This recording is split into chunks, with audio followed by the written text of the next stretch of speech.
こんにちは。チベットテレビのテストもです。チベットディスウィークでは、チベットやダライラマ法王、そして中央チベット政権に関する1週間のニュースをお送りします。それではまずヘッドラインを見ていきましょう。中央チベット政権が寄付団体との会議を開催し、進歩のための提携について話し合いました。チベットの国会議員はインドの各地を訪問し、インド人の間でのチベット用語強化に取り組んでいます。チベット亡命議会代表団はヨーロッパでピアエクスチェンジ会議に出席しました。情報国際関係省は中国の第19号指令に懸念を表明しました。日本の NGO 団体希望の炎は中国政府のチベット宗教問題への干渉を非難しました。ワシントン拠点の BTAG メンバーは米国チベット法案に関する支援をマリープレス議員に訴えました。チベット事務所ワシントン DC は中国とチベットの青年の交流会を主催しました。インドチベット調整事務所は北東インドのチベット支援団体を活性化に取り組みました。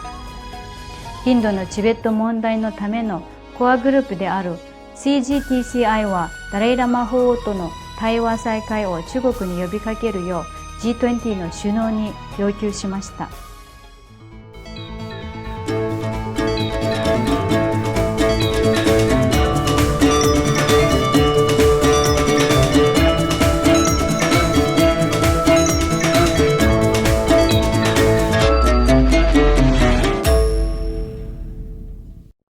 今週木曜日に中央チベット政権は寄付団体との2日間の会議を開催しました。20の団体を代表する約30名の参加者はチベットの未来の確保と進歩のための提携について話し合いました。ペンバツリン首席大臣は文部省のタラム・ルマチャンダ大臣、公安省のドルマギャリ大臣、情報国際関係省のノルジンドマ大臣の3人の閣僚及び中央チベット政権各部門の秘書官とプロジェクト担当官とともに協会の会議を開きました。首席大臣は第16回内閣の展望を発表し、なぜチベットが重要かに関する文書の構成と項目について強調しました。Tibet conflict, there is no other way than to reach out to the Chinese government. That's also a fact. So till such a time that we are not able to find a resolution to this Sino-Tibet conflict, our job is to reach out to the international community and tell the facts about Tibet and seek support from the international community on resolving the Sino-Tibet conflict. So this is our main responsibility, but at the same time, we have a democratic system here, and the democratic system also takes a lot of time to manage it. So during the last 2 years, we spent a lot of time in developing a system, which I will talk about later here. So this is our first main responsibility to resolve the Sino-Tibet conflict, and this is our position right now. So we do have back channels with the Chinese government, but there's nothing concrete as yet. That's as much I can talk to you about the Sino-Tibet conflict right now, or the negotiation or contact, building contacts. So our second responsibility is where you all come in, the welfare of Tibetans in exile. So in this case, we will have several subheadings as to how we intend to move forward. And then, of course, we have been spending a lot of time on enhancing CTA's, Central Tibetan Administration's administrative efficiency and capacity, where USAID is playing a very important role in helping us identify, research, and come out with recommendations as to how we need to move forward. また、チベットの地政学的、社会、経済文化的な重要性について語り、中国とチベット紛争の解決がチベット人だけでなく、インドと南アジア諸国にとっても地政学的安定をもたらすために重要であることを改めて強調しました。この会議を通じて中央チベット政権はチベットの運動を促進するための強力なパートナーシップと戦略を構築することを目指しています。これは中央チベット政権によって開催された2回目の寄付団体との会議であり、最初の会議は2005年、サムドン・レンボチェ居住が議長の第12内閣の時に開催されました。チベット亡命議会のメンバーは、インドのオリサ州、西ベンガル州、シキム州、グジャラット州、ラジャスタン州、ジャムカシミル州の各地を何度も訪れ、インドの要人との会談、大学などの教育機関の訪問、教員や学生との交流、メディア関係者との面会など続いています。これは人権、環境、宗教の自由、および自決権などのチベット内閣の現状について認識を高め、自由を求めるチベットへのインド人とインド政府からの支援の意義について再確認するためです。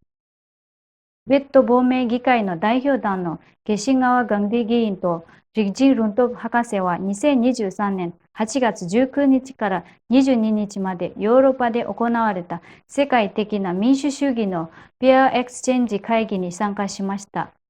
代表団は人権侵害、大規模な DNA 収集キャンペーン、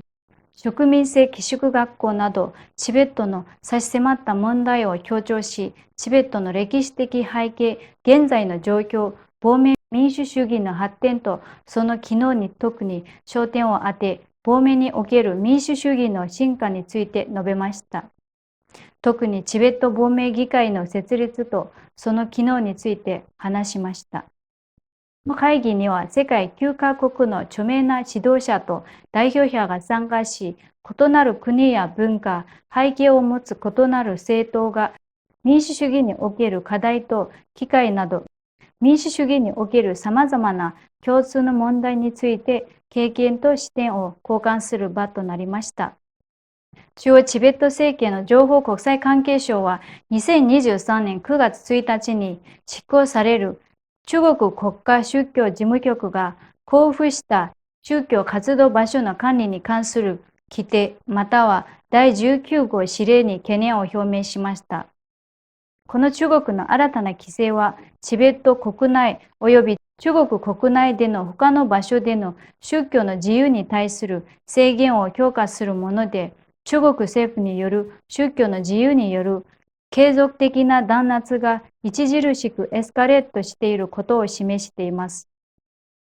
情報国際関係省はその声明の中で、このようなチベット仏教の立法上の迫害と中国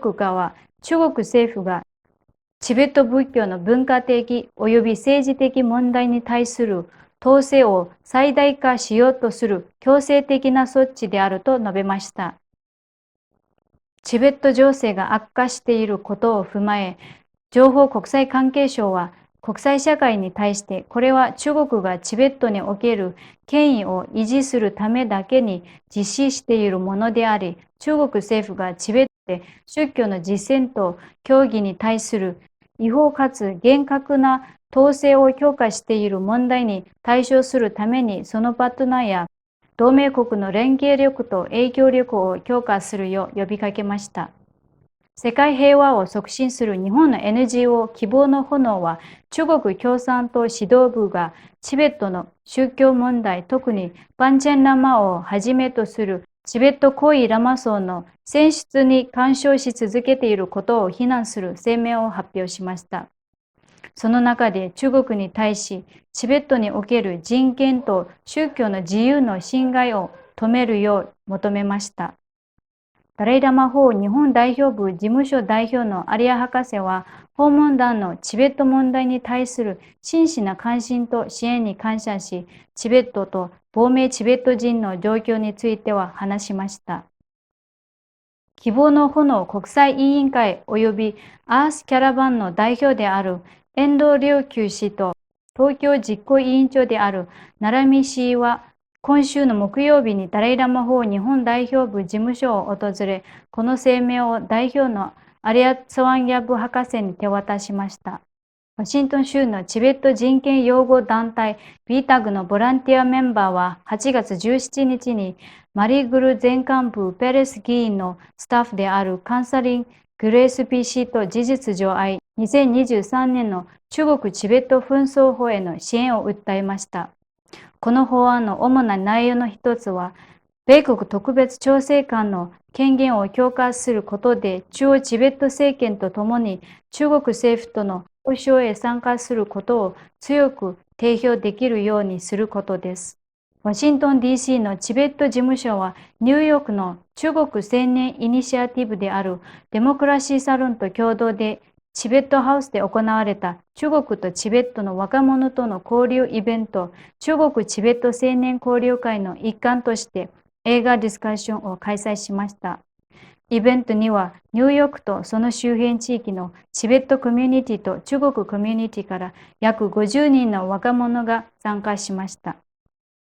参加者は著名なチベットの映画監督コペマツテンシーの映画タルローを鑑賞しました。チベット事務所の中国連絡担当官であるソルトルンギャズ氏はチベットの現状について簡単に説明し、参加者たちに中国チベット青年交流会への参加に感謝の意を表しました。シキムと北ベンガルのチベット支援団体を強化し、活性化させるための取り組みの一環として、インドチベット調整事務所とチベットに関するヒマラヤ地域行動委員会は、今週の月曜日に西バンガル州のサルガラにあるヒマラヤ仏教文化学校でチベット支援団体の会議を開催しました。インドチベット調整事務所のコーディネーターであるトゥプテン・リンジン氏は、ヒマラヤの人々はチベットとの歴史的な関係や親近感を共有しているため、チベットを支援する責任があると述べました。主賓のシュリスランドラ・クマ氏は、意義の向上の重要性を強調し、政党のマニフェストにチベットを盛り込み、およびチベットに友好的な候補者を支援するよう呼びかけました。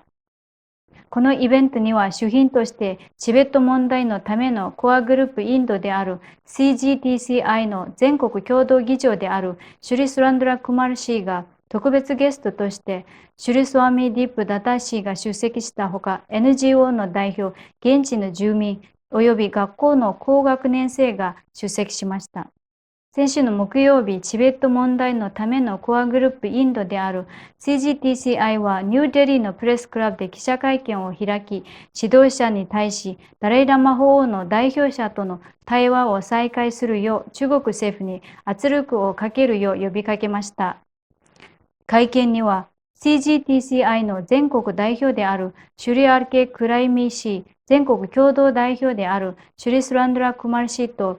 シュリ・アルビンド・ニコーセ氏および地域代表であるシュリ・パンカジ・ゴーヤル氏が挨拶しました。CGTCI はインドのすべてのチベット支援団体の拠点にあり、インド人がサポートしている組織です。チベット問題を支援するための活動を調整し、指導し、計画し、開催することを任務としています。これで今週のニュースは以上です。チベットテレビをご覧いただきありがとうございます。